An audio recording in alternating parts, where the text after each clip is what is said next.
is 6 p.m. This is the regular board meeting for the Pulaski, Village of Pulaski, held at Pulaski Village Hall, 585 East Glenbrook Drive, Pulaski, Wisconsin, 54162. Could I have roll call and pledge? Gordy Black. Present. Bruce Britchkuski. Present. Roger Britchkuski. Present. Robert Gajewski. Here. Doug Prentice. Present. Chris Smith. Here. And Reed Woodward. Here. I pledge allegiance to the flag of the United States of America and to the republic for which it stands, one nation, under God, indivisible, with liberty and justice for all. Could I have a motion to approve the agenda as presented and to include the amended item 2A, which is to approve the minutes of the regular board meeting from June 4th, 2018? So moved. By Doug, I'll second. second by Chris. All in favor? Aye. Opposed? Motion carried. Number 2A, approve the minutes of the regular board meeting. We did. They did get We did get copies of it. I'll make the motion. By Doug, I'll second. second by Bob Gajewski. All in favor? Aye. Opposed? Motion carried. Number 3, persons desiring to be heard. Persons desiring to be heard. Third time persons. I desiring to do be have heard. something. I was in contact with Larry Pouzin today, and he gave me an update on the Adult Activity Center. And I'll make this brief. And anyhow, there was an agreement reached with the ADRC. They had a meeting was held at the ADRC with Larry Pouzin, Pat Hughes, Jenny Rubitsky, and Peggy Potter, reporter. They reached an agreement where they decided that no more meals will be served at the center, although the Meals on Wheels will continue. Now, this will take place the beginning of 2019. The center, there will be meals served there if there will be a special event. In like Christmas party, Halloween get-together, whatever. There's going to be a task force meeting in July, either the 24th or the 26th, and I'll keep that posted, or I'll post that so all the board members know. And at that meeting, Larry can give you a really a good presentation on how the center got started. Well, Bob Gajewski and I were at a meeting here about a month ago, Bob, was it? Yeah. But anyhow, and Bob had some good ideas for real solutions to help keep the center going. It looks promising, but I have to say this is an agreement for 1 year. Who's to say what's going to happen after that? They had to, I'm not going to say bargain, but they had to be aggressive and to get what they did out of the ADRC. Other communities, a little different setup, but Pulaski here, in the event that would be dispensed with, dispersed, the village would own that. And there's money owed on that building, that facility. So it's kind of a complex agreement or whatever, over the years. And if we want to continue having those activities for the seniors, the village is going to have to support it some way or somehow, or assist anyhow. There's the committee that was formed, Friends of the Adult Activity Center at Pulaski, and that does look promising, where you'll be able to raise some funds. And Larry's very instrumental in coming up with some ideas. They're going to probably convert to gas for heat. That overall will save them quite a bit of money. And there was a few other ideas tossed out, but they will be, the ADRC will fund some money for a person to distribute those meals, and then the adult friends of the Adult Activity Center are going to hire a person to be a coordinator, and that would be a part-time position. So that's where the expenses come in, and of course,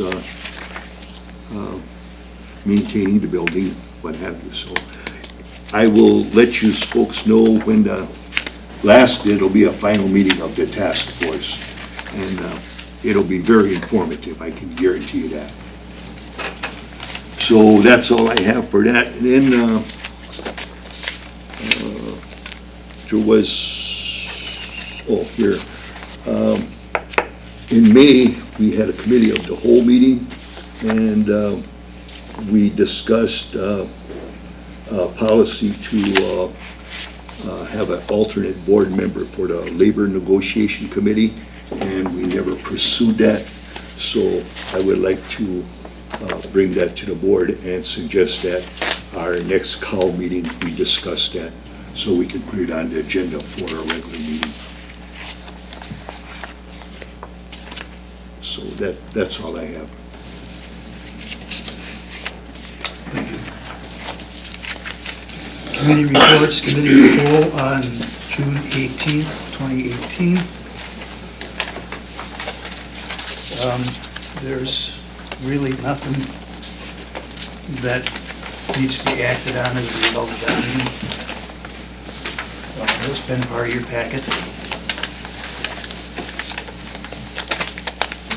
The Room Tax Commission Committee meeting of June 20th, 2018 is part of your package.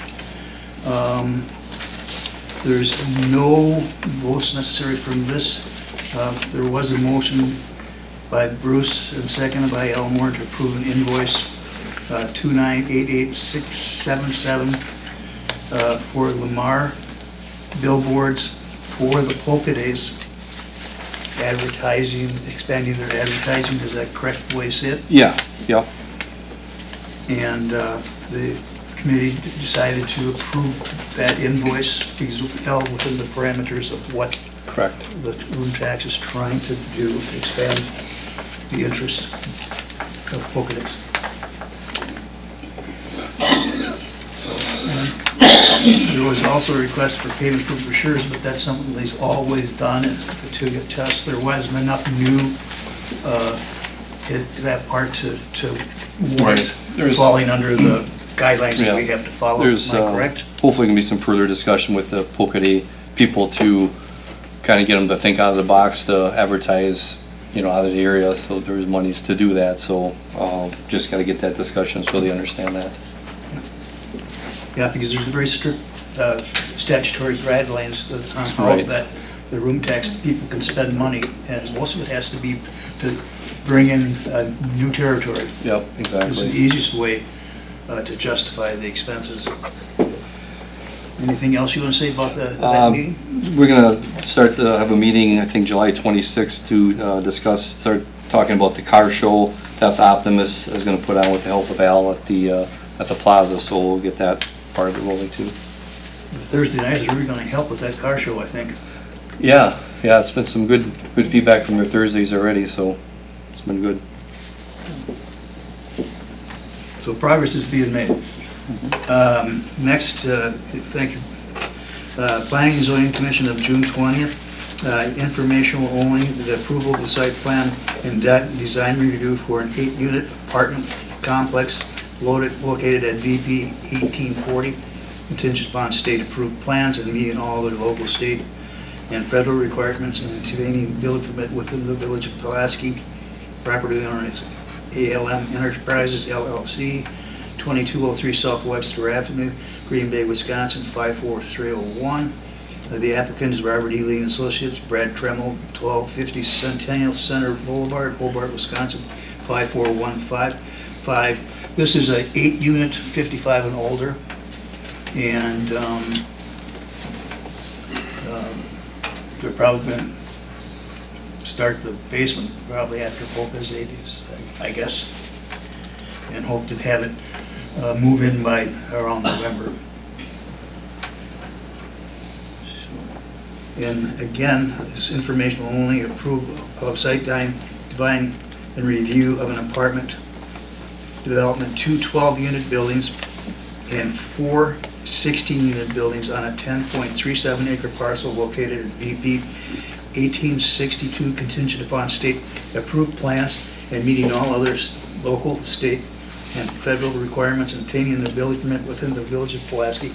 The property owner is Bigelow Rental, 1216 North Buchanan Street, Green Bay, Wisconsin, 54303. The applicant is Bay Architects, Rick Lays, 01 Parkview Road, Green Bay, Wisconsin, 54304.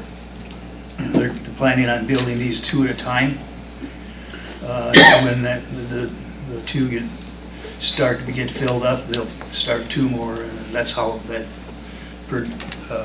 thing is going to take place. They expect it to be completed and filled by next fall.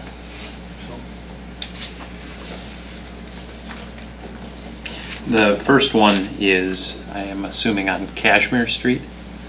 No, Where the there's rest of going to the- be you can see they're building the road Oh. into the complex already, so it's going to be a private road. Okay. That, Oh, for the second of those informational only? yeah, That- the second one. Okay. You can see right alongside the hotel, there's a road being constructed. Awesome. That'll be a private drive into that development. All right. And then the one that we heard about before that, just the 8-unit, 55 and older, Right. will that be part of that one further north and west? It's going to be actually Cashmere. south Oh, of the existing, or east of the existing. And then when that 8-unit is constructed, then he's going to do a 16-unit on the corner. okay. All right. Cool. And a pond in the middle, right? Yeah, that's why they're expanding the pond, and they're going to make it a pond that's got water flow in that, so it doesn't get stagnant. It's going to be quite attractive. Oh, good. They expanded quite a bit to make it more aesthetic. Yeah. And that 16-unit REIT is going to be a 55 and older also? Yes, that one, that L is development. Oh, wow. So, the 8-unit that, Okay. Yeah, they don't even have the basement in Yep. yet. Okay. yeah, it's Cashmere and There's only 3 units left. They're all rented already. Wow. That's great. So, and they haven't even dug the basement yet. I find that's really great. So, and A is considered approve an outlot number 1 certified survey map for VPPI 98, a total of 2.86 acres. The property owner is Pulaski Community School District, 143 West Green Bay Street, Pulaski, Wisconsin. The applicant is Robert E. Lean Associates, Scott D. Baker, 1250 Centennial Center Boulevard, Hobart, Wisconsin, 54155. And to refresh your memory, about 6 months ago, you voted to cooperate with the school district to work together and just build one water retention pond to take care of all of the development that's going to happen along Pelican Drive. And we're saving a significant amount of money by doing it this way. It's going very carefully. And this outlot that we're creating is eventually what will be our responsibility once all the construction is done. So that's why there's a certified survey, because it's creating a new lot that eventually will be the responsibility of the village to maintain.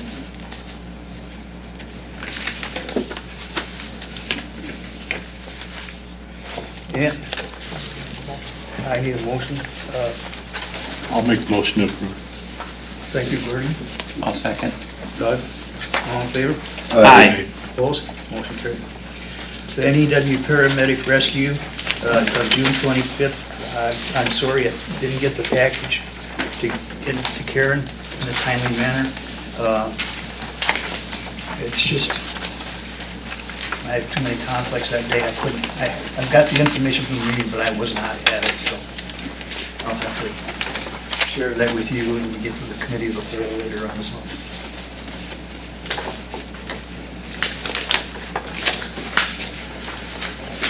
Fire Department Board of Directors, the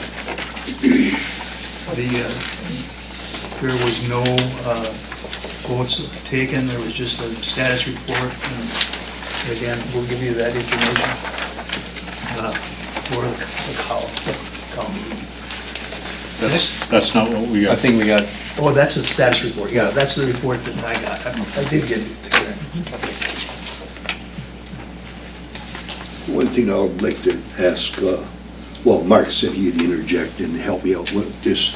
On that report that said about them having problems with radio communications at the high school. It's been chronic for Yeah.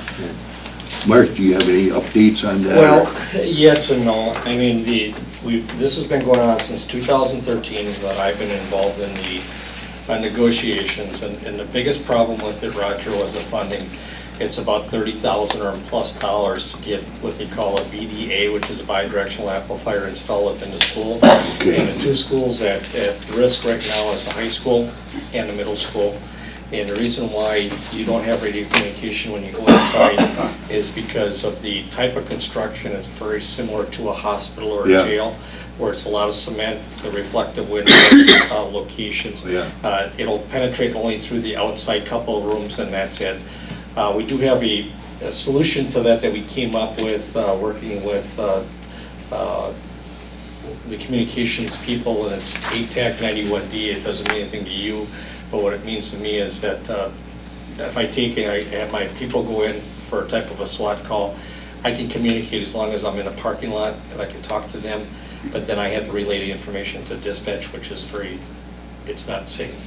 The best way to do it is to resolve it with the BDA, but here we go again, where's the money gonna come from? The school district applied for a grant recently with the Yeah. Safe Schools money, and obviously we weren't awarded the money, or we should have, or we would have been notified of it, but we didn't get any of the funding for that particular project. So we tried again. So, you know, if you guys come up with a creative way of getting that communication money, I'd be glad to research and go ahead and move forward with it, but right now it's dollars. How do we come up with that kind of money? In other words, you're making it work with what you have, just it's an inconvenience and it's not It's not secure, an inconvenience, it's not safe. not safe, It's not safe.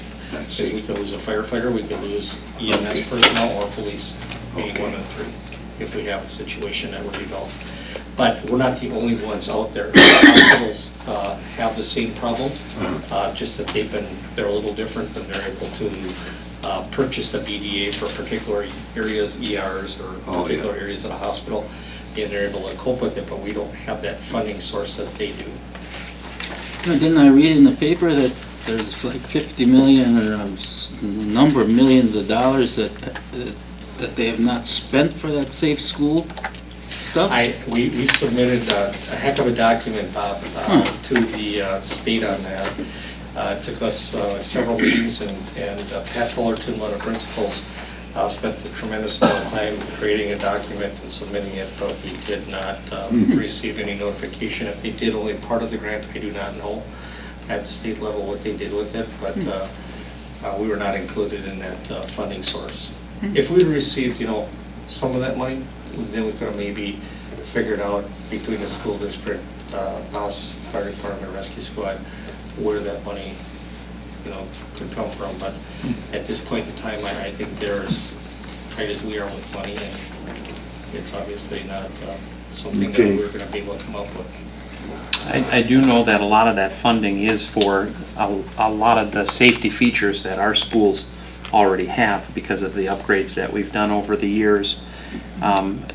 They have like a level 1, level 2, level 3, and they want to see that school districts are taking advantage of these level 1 things. We had one thing on that list that we were hoping for, and that was additional protection for the windows, I believe. Yeah, the film on the windows is one of the things that they submitted on, but, like I said, it looks like just a couple districts were awarded it out of the whole state. Oh. I shouldn't say a handful, 12 or Somebody got 25. it. I can't remember. I forgot who that was, somebody got a big chunk of money of that. Looks like it all went into certain municipalities. Thank God they're making those steps to bring those schools to where we already sit. Yeah, but some of them are very large communities. Oh, yeah. Erie Capital. Yeah. Connections. Yeah. Okay. Can we move on to payment requests? Yep. Number 5, payment request, Robert E. Lee and Associates Incorporated, invoice 73937, miscellaneous amount of $609.26. Invoice 73938, Crest Drive, Pelican Road Extension, amount of $2,327.75. Invoice 73939, well and reservoir modifications, the amount of $1,578. And 73940, sewer and water main extension for Bell and Health, the amount of $427.25. I'll make a motion to approve. By Roger, I'll second. second by Bruce.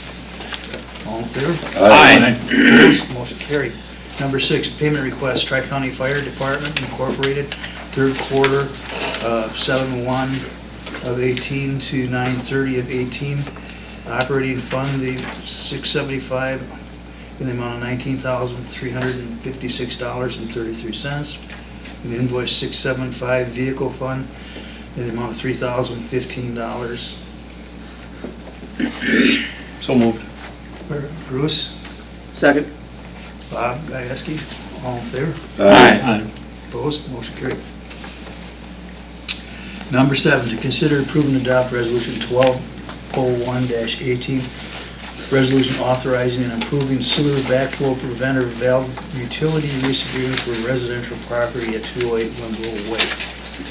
This is something that Ms. Gazelle requested. She did an inspection of a home and found that when the basement drain was put in, the contractor failed to put in a backflow preventer, which is required by our ordinance.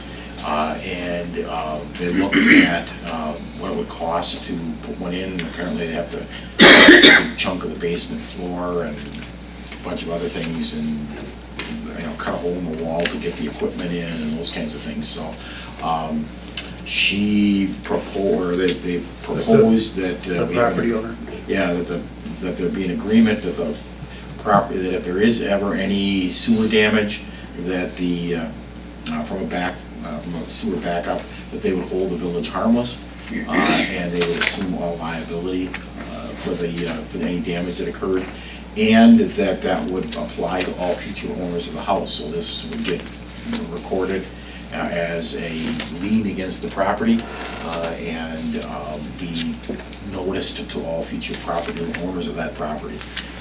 So we put together a draft of a proposed agreement to do that. That's what you have in front of you.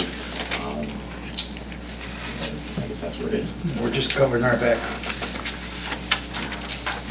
It's not something that we like to do, because the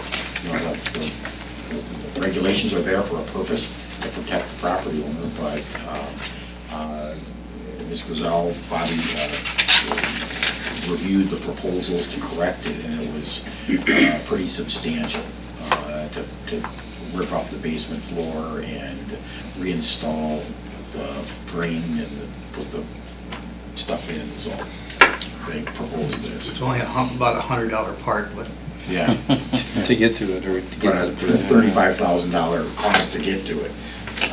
So if the homeowner would have pushed the subject, he would have had to do it? Yeah, Did you draft this up, Bill, Yes. on the village time?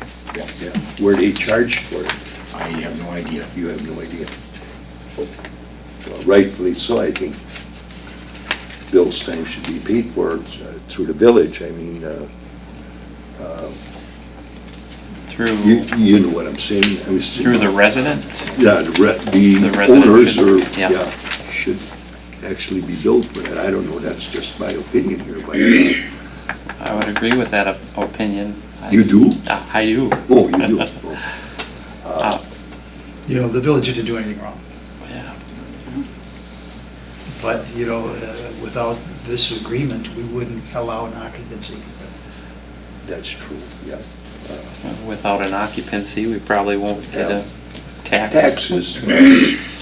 So, Chalk her up we for- covered all the bases in just about 30 seconds. Chalk her up for goodwill. So I move to approve the resolution as it is. There we go. Can I ask a question though? So when it's sold, and if, will the homeowner still be able to get, will they have an issue with insurance? It's possible, but that's their problem. But yeah, they may have insurance problems with this, because essentially they're shifting the burden, To somebody else? To themselves, or right, Yeah, but, may also have an issue of selling it next time, right? not next time, it's for sale, Oh, right now. oh my. Oh. So these were It the isn't. builders. Ooh. yeah. Oh, the builders that made this mistake are, Yeah, it was Yeah, made by it's- the, So, by the. okay, so it wasn't sold yet? It has not sold yet. Oh. they may have a problem selling it. A brand new property on, Yeah. Yeah. that's a concern. That gentleman, I talked with him today too, Joe and Donna, they were both on the line, and he's like, well, that came back, because with that address, I dropped that off by you, and he says, I don't know anything about that, he said, I don't know if I'm gonna sign that. That's their choice, not ours. Yeah, that's right. Yeah. Well, so then, then I wonder if that information is available to the listing agent and how that's running. Well, every address has a file. Yeah. Yeah, but this will get recorded if it gets signed by everybody, that's the way it's intended to, or intended to work, but again, who finds out about it, who knows about it now? Because that doesn't, right, if right. it- even if it's never told to the agent until title is pulled. Right. That could Right. be- So- But it's, to that extent, it's no different than somebody having judgments or liens against them. They have a judgment that hasn't been paid or something like that. The agent's not gonna find out about that until the Right. title company goes through and looks it up. That's true, but this is something that, I guess I'm thinking ahead, going. Well, right, I mean, but I think you're absolutely right, that this is gonna cause somebody some headaches at the time to try to sell it. Yeah, That it's From gonna sit an empty. insurance standpoint, and, but then the other option is dig up the basement and. Right. And. Yeah, Do it fix the right It way. was either do that or do this agreement. So, Oh, I mean, that's if they don't do it, if they don't agree to this, then I think Bobby has no choice but to issue a citation for non-compliance with the code. Does that get recorded? That would be coming up in a Well- title search, or, No, that wouldn't necessarily get recorded, but it would, essentially what it would do would be to force them to repair it. They would have to repair it. Because you couldn't occupy it then, is that what you're Right. saying? Yeah. so if they don't sign it, that means then, The village is it'll not sit going there to... and they'll have to The do village something refuses with to it. accept the liability for their mistake. Yeah, they would have to, their choice is to either sign this and agree to assume the liability and the responsibility, or to fix it, one or the other. Okay. Back in the Interesting. 90s on Carroll Lane, Thank there you. was